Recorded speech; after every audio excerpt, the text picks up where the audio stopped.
Bienvenidos a un nuevo Deep Dive.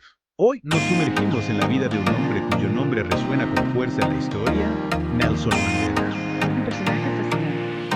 A partir de su entrada en Wikipedia, vamos a explorar esos momentos clave que definieron su camino y su legado. Es una historia inmensa, ¿verdad? Absolutamente. Desde sus humildes comienzos hasta convertirse en un símbolo de esperanza para millones. La vida de Mandela nos da lecciones sobre la perseverancia, la justicia, la reconciliación. Y nuestra misión hoy es iluminar esos aspectos para comprender su impacto. Exacto. Ofrecerte una perspectiva clara de quién fue este hombre y por qué su lucha sigue siendo tan relevante.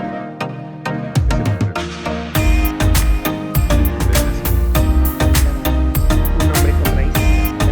Un nombre con un significado, por cierto, bastante potente. El se asocia con alborotador o el que trae problemas. Vaya, irónico, ¿no? Totalmente. Ese alborotador acabaría desmantelando un régimen. Lo curioso es que en su primer día de escuela recibió un nombre inglés. Nelson. Era una práctica común en aquella época, ¿verdad? Sí, por la influencia del sistema educativo británico en Sudáfrica. Asignar nombres ingleses a los niños africanos era habitual. De hecho, Roliland recibió el nombre de Nelson durante su bautismo en una escuela metodista. Su infancia en Kwanu nos pinta un cuadro fascinante. Una vida entre costumbres, rituales sosa, cuidando ganado, la naturaleza. Una educación profesional antes de la escuela metodista.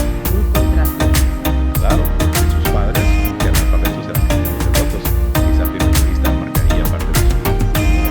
Es fundamental entender este contexto. Una infancia ligada a la tierra, pero que ya recibía influencias occidentales. Y un punto de inflexión temprano fue la muerte de su padre cuando Nelson tenía 9 años. Un momento duro. Sí, lo que le llevó a ser puesto bajo la tutela del regente Yongintaba Dalingyevo en el palacio de Mkekesweni. Un cambio radical. Totalmente. Integrarse en esa familia adoptiva, crecer junto a los hijos del regente como hermanos. Y su asistencia a los servicios religiosos reforzó aún más sus creencias cristianas. Exacto. Su educación continuó en una misión metodista cercana al palacio. Aprendió inglés, eso sí, pero lo que despertó su interés fue la historia africana, Esas historias de los ancianos que visitaban la población. junto con la retórica antiimperialista del jefe Shore. Ahí se sembró algo. Una semilla. Aunque al principio Mandela veía a los colonizadores europeos como benefactores. Furioso, ¿no? Sí, una perspectiva que cambia a medida que la realidad de la opresión se hace más evidente. Pero esas historias de resistencia fueron modelando su pensamiento. Claro.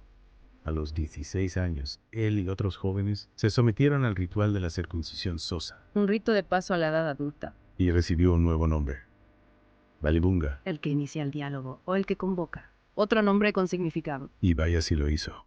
Con la idea de ser consejero privado de la Casa Real Tembobu, Mandela fue al Instituto Clarkbury Boarding, una educación secundaria de estilo occidental. Un ambiente descrito como igualitario. Y sus amigas se interesó por los deportes, la jardinería. Un contraste con su educación previa. Sí, donde las jerarquías se diluían y podía interactuar con gente de diferentes orígenes de forma más horizontal. Amplió su visión. Luego Hilltown Comprehensive School, otra institución metodista.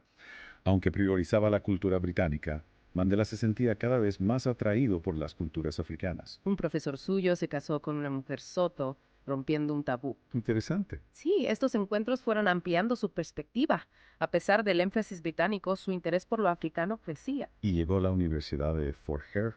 Comenzó estudios con la idea de trabajar en el Departamento de Asuntos Nativos. Imagínate estudiando la administración de su propio pueblo bajo un sistema opresor. Increíble. Allí coincidió con Oliver Tambo. Sí, que sería un aliado fundamental. Mandela también hacía de todo. Clases de baile, una obra sobre Abraham Lincoln, enseñaba en una comunidad cercana. Forfer era un hervidero intelectual. Increíble. Pero, al principio, Mandela se mantenía al margen del CNA y los movimientos antiimperialistas. Incluso apoyó a los británicos al empezar la Segunda Guerra Mundial. Hay que entender el contexto, ¿no? Su educación, las ideas de la época, su apoyo a los británicos era una especie de lealtad a la corona dentro del imperio. Claro, claro. Pero su inmersión en el activismo estudiantil lo cambió todo. Lideró un comité de estudiantes, participó en una protesta por la comida. Lo que le costó su suspensión temporal y el abandono de la universidad sin título. Exacto. Un acto de desafío que encendió una llama en él. Llegó a Johannesburgo y Walter Sisulu, del CNA, le consiguió un puesto como aprendiz en un bufete de abogados judíos liberales. Allí conoció a Gore Debe, del CNA y del Partido Comunista, y a Nat Bregman, su primer amigo blanco, también comunista. Le impactó el trato igualitario en las reuniones comunistas, gente de diferentes razas interactuando sin las barreras del apartheid. Pero no se unió al partido. ¿Por qué? Su fe cristiana chocaba con el ateísmo comunista y él veía el conflicto sudafricano como racial, no de clases. Entiendo. Su compromiso político se intensificó. Participó en un boicot contra el aumento de las tarifas de autobús en 1943, una victoria, y retomó sus estudios por correspondencia. El boicot de los autobuses fue una muestra del poder de la acción colectiva no violenta. Mandela se implicaba cada vez más. En esa época, se casó con Evelyn Mas, activista del CNA y enfermera. Tuvieron varios hijos: Tembi, Mazawi, que murió en la infancia, Magato y otra Makasiwe. Formar una familia en ese contexto. Debió ser duro. Su matrimonio con Evelyn lo vinculó aún más al CNA. Construir una familia bajo la opresión racial, eso añadía urgencia a su lucha. Disfrutaba de la vida familiar, su madre y su hermana se unieron a ellos. Completó sus prácticas para dedicarse al derecho, con préstamos. Una determinación admirable. Sí, se involucró en la Liga Juvenil del CNA, la ANCWL. Fue secretario bajo Peter Mimarda. La NCWL era una fuerza dinámica más militante. Pero surgieron desacuerdos con Meda sobre la expulsión de los comunistas. Diferentes pensamientos dentro del movimiento. Reflejo de las diversas corrientes ideológicas que coexistían. Mandela fue elegido para el comité ejecutivo del CNA en Transvaal y fue clave en la renuncia del presidente regional. Su voz se hacía oír. Su ascenso en el CNA mostraba su liderazgo y su habilidad para navegar las dinámicas internas, un líder nato. Se graduó como abogado y trabajó en bufetes liberales. Pero luego fundó su propio bufete con Oliver Tambo, el único de propiedad negra en el país. Un acto valiente, un desafío directo al apartheid. Representaban a víctimas de la brutalidad policial, pero sufrieron acoso y tuvieron que trasladarse. Inevitable, se convirtieron en un objetivo del régimen. Su relación con Evelyn se deterioró. Hubo acusaciones de infidelidad por ambas partes. Se mencionan nombres como Lilian Ngoyi y Ruth Mompati. Las tensiones de la lucha, la presión del régimen. Sí, Evelyn se unió a los testigos de Jehová y acabaron divorciándose. Un triste reflejo del impacto del apartheid en las vidas personales. Después se casó con Winnie Madikizela, también activista del CNA. Winnie, una figura clave en la resistencia. Su arresto, su valentía. Un símbolo. Y llegamos a un momento crucial. Su arresto junto con otros del CNA, acusados de alta traición. El juicio por traición. Un intento del régimen de silenciar al CNE. Afortunadamente fueron absueltos. Inspirado por el movimiento de Fidel Castro en Cuba, Mandela, Joe Slovo y Walter Sisulu cofundaron un Kontowi Sizwe MG, la Lanza de la Nación. El brazo armado del CNE. Un cambio estratégico en la lucha. Sí, empezaron con sabotajes para presionar al gobierno y promover la reconciliación. Minimizar las bajas era fundamental. Pero también tenían planes para la guerrilla, e incluso el terrorismo si era necesario. La lucha armada era la última opción, pero había que estar preparados. En el Nobel de la Paz de Albert Lutuli anunciaron la existencia del ENCAI y comenzaron los sabotajes. El mundo tenía que saber que la lucha continuaba, con nuevos métodos. Tras la redada en Liliesleaf Farm, Mandela fue arrestado. Comenzó el proceso de Rivonia, acusado de sabotaje y conspiración. El fiscal pedía la pena de muerte. Un momento de máxima tensión. El régimen quería acabar con Mandela. Su discurso final en el juicio fue histórico. Reafirmó su compromiso con una sociedad libre y democrática, dispuesto a morir por ello. He atesorado el ideal de una sociedad libre y democrática. Unas palabras que resonaron en el mundo entero. Condenado a cadena perpetua, Mandela fue enviado a Robben Island. Las condiciones eran duras, los presos hacían huelgas de hambre para protestar. Robben Island se convirtió en un símbolo de la brutalidad del apartheid, pero también de la resistencia de los presos. Mandela lideraba a los presos políticos. Incluso se comunicaba con miembros del PAC y el Club Yo Chichicha. Su liderazgo trascendía las diferencias ideológicas. Robben Island era una universidad, intercambio intelectual, debates. Un espacio de aprendizaje y resistencia en medio de la opresión. Mandela incluso estudió Afrikaans, la lengua de sus carceleros. Un gesto inteligente, para entenderlos mejor y quizás influir en ellos. Recibió visitas de Helen Suzman, de Misili, pero no pudo conectar con el ministro de Justicia Jimmy Kruger. Su madre y su hijo Tembi murieron y no le permitieron ir a sus funerales. Veía a Winnie y a sus hijas a cuentagotas. Un dolor añadido a la dureza del cautiverio. La crueldad del régimen era implacable. Con el tiempo, las condiciones en Robben Island mejoraron. Ropa, actividades recreativas, la comida. Mandela decía que el fútbol les daba alegría. El espíritu humano busca la luz incluso en la oscuridad.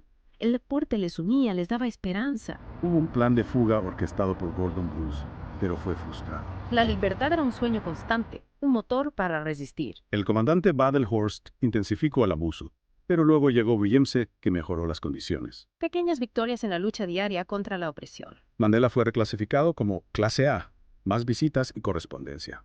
Empezó a escribir su autobiografía, que sacaron de contrabando, pero descubrieron algunas páginas y le quitaron sus privilegios de estudio. Un intento de silenciarlo, de controlar su narrativa. La violencia en Sudáfrica aumentaba, la presión internacional también.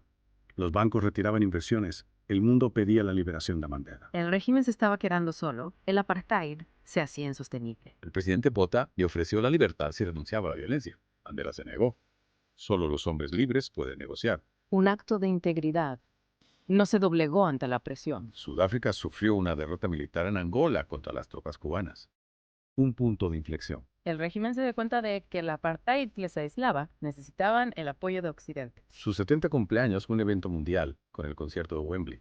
Pero también hubo problemas con Winnie y el Mandela United Football Club. Un momento agridulce. La fama y el apoyo mundial contrastaban con las dificultades personales. Mandela se reunió con empresarios. El CNA suavizó su postura sobre la nacionalización. Incluso hizo un cameo en Malcolm X. Pragmatismo. Mandela se adaptaba a la nueva realidad. Preocupado por el sabotaje al proceso democrático, Mandela se reunió con políticos y militares africanos.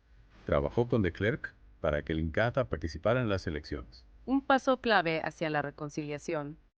Mandela tendía puentes con sus antiguos enemigos. El debate televisado entre Mandela y de Klerk fue histórico. Lo más importante, su apretón de manos, un símbolo de esperanza. Un gesto que trascendió la política, la imagen de la reconciliación. Las elecciones de 1994 fueron una victoria para el CNA. Mandela votó en Durban. El fin del apartheid, el nacimiento de una nueva Sudáfrica. Mandela se convirtió en el primer presidente de una Sudáfrica democrática, con de Klerk y Mbeki como vicepresidentes. Un gobierno de unidad nacional, un símbolo de la nueva era. Mandela creó la Comisión para la Verdad y la Reconciliación, liderada por Desmond Tutu. Amnistía a cambio de confesiones. Un proceso doloroso pero necesario para sanar las heridas del pasado. Su gobierno afrontó enormes retos. Desigualdad, pobreza, falta de servicios básicos. Se adoptaron políticas liberales para atraer inversiones. La herencia del apartheid era pesada, un desafío para cualquier gobierno. Hubo críticas a su gestión del SIDA, al aumento de la delincuencia, a la corrupción. Retos complejos que empañaron su legado, pero no lo borraron. Mandela medió en el conflicto entre Libia y Reino Unido por el atentado de Lockerbie. Sus relaciones con Suharto Castro Gaddafi fueron criticadas. Mandela era un líder global, con una visión propia del mundo. La nueva constitución se aprobó en 1996. De Klerk se opuso y su partido abandonó el gobierno. Tensiones inevitables en un proceso tan complejo. Mandela dejó la presidencia del CNA en 1997. Mbeki le sucedió. Un ejemplo de liderazgo responsable. Se dio el paso a las nuevas generaciones. Se casó con Graça Machel en 1998 y en 1999 dejó la presidencia. Un nuevo capítulo en su vida, un merecido descanso tras una larga lucha. Pero siguió trabajando con su fundación, la Fundación Mandela Rhodes, el Centro de la Memoria. Su compromiso con la justicia social no terminó con su retiro. Criticó la intervención de la OTAN en Kosovo y la invasión de Irak. Una voz independiente, crítica con las injusticias del mundo. Celebró su 90 cumpleaños pidiendo ayuda para los pobres y lideró la campaña para que Sudáfrica organizara el Mundial de Fútbol de 2010. Un broche de oro a su trayectoria. Sudáfrica en el centro del mundo. Su salud empeoró, falleciendo en 2013 a los 95 años. Un día triste, pero su legado sigue vivo. Su ideología era compleja. Nacionalismo africano, socialdemocracia, influencias marxistas, aunque negó ser comunista. Un pensamiento en evolución, adaptándose a las circunstancias. Apoyó la Carta de la Libertad y la nacionalización, pero como presidente fue más pragmático. Defendió la democracia, los derechos humanos, los derechos LGBTQ+. Mandela fue un visionario, un defensor de la justicia social en todas sus formas. 3 matrimonios, 6 hijos, nietos, bisnietos. Su vida familiar estuvo marcada por la lucha, la separación, la pérdida. El precio que pagó por su compromiso con la libertad de su pueblo. Su legado es inmenso. Padre de la nación, fundador de la democracia, emancipador. Un símbolo de la lucha contra el apartheid y la reconciliación.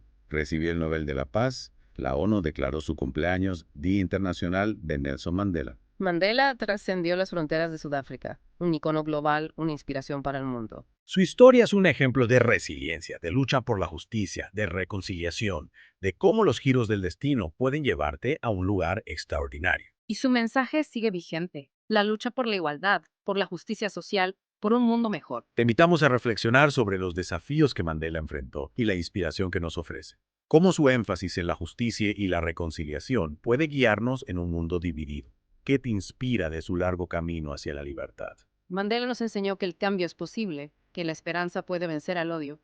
Su legado nos impulsa a construir un futuro más justo y humano. Gracias por acompañarnos en este Deep Dive. Ha sido un placer.